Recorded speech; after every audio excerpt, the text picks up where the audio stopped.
That question then of whether there is going to be a price to be paid by Netanyahu. He's been reelected, but he did it by making those comments about Arab voters. He did it by renouncing the two-state solution. Is there going to be a cost for him going forward for the way he won this election? The way he won this election. How dare he win this election? Joining us now is the former governor of the great state of Arkansas, Mike Huckabee, of course, former GOP presidential candidate, maybe future presidential candidate, author of God, Guns, Grits, and Gravy. Hello, Governor.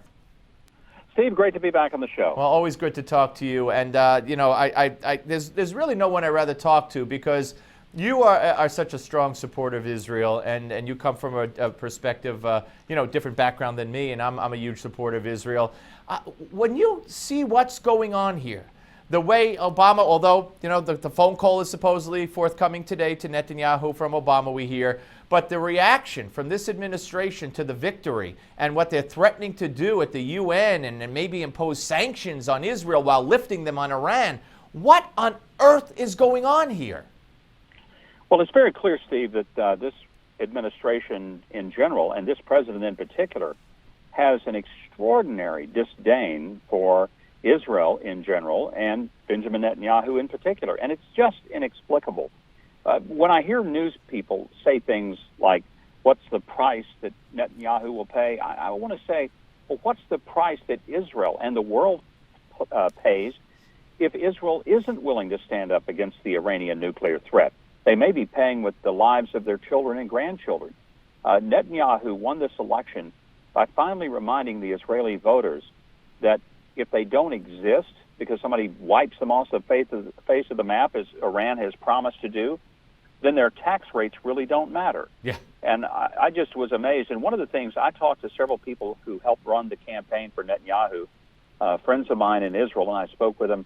It was 5 o'clock in the morning in Tel Aviv, and they had just gotten the final results. And they were indicating that there's like $25 million that were spent against Netanyahu by the associates of President Obama. And Steve, you know from your contacts in Israel that $25 million would be like spending $250 million in an American election. It was just stunning. But it backfired. It ultimately backfired, and the people of Israel, I think, understand that there was a reason that President Obama wanted Netanyahu to go, and it was not in their best interest. Yeah, I think once the opponent for the Zionist Union said that we trust Obama to come out with an Iranian deal that's good for Israel, that was the end for him. But before we get to the Iranian deal, why does Obama have the extraordinary disdain for Israel in general? Why? It's hard for me to understand that. The only thing I can fathom is that he has such an extraordinary sense of identity with sympathy for many of the other Middle Eastern nations. I think he resents the strength of Israel. I think he resents very much the strength of Benjamin Netanyahu, who is absolutely forthright in his understanding of what the threats are with Islamic jihadism, a term that President Obama cannot bring himself to utter, nor can his administration. I believe as a result of that, he finds that Netanyahu represents what he can't be, and that's a very strong leader who keeps his word. And I have often said, and I've been saying for years, that Bibi Netanyahu is a Churchill in a world of Chamberlain. Yep. Let me ask you, the AP, I believe, is leaking some findings that they say is from the final agreement that might be signed.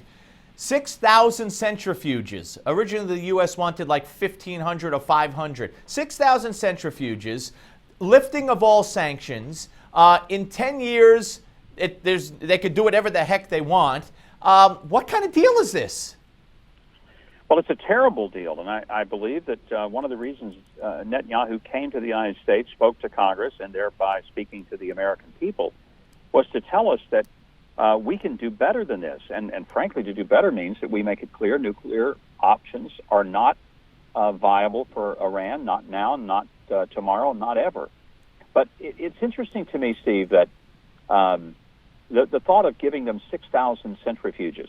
I mean, this is the equivalent of saying, all right, we got a pyromaniac in our neighborhood. We're not going to let him have a 50-gallon drum of fuel and a cigarette lighter, but we are going to let him have a 10-gallon gas can and a book of matches. That way we'll just hold him back and he can't burn as much down. I mean, would anyone in his or her right mind allow that? Of course we wouldn't. I mean, this is the true essence of insanity, when you let people who have violated every agreement they've ever made under the Ayatollahs, when you believe them for a moment that they're really not going to use all of that nuclear capacity for some nefarious purpose. That's crazy. Listen, Governor, I wish we had more time. Great to talk to you. I know you're in Iowa. When are you announcing? Well, I'll make a decision in the coming weeks. I've always said that sometime in the spring. And great. Hey, we're getting pretty close to spring, but I've got till June 21st, so we'll see where it goes. All right, Governor, thank you very much. Governor Mike Huckabee, folks. We're coming back. Don't go away.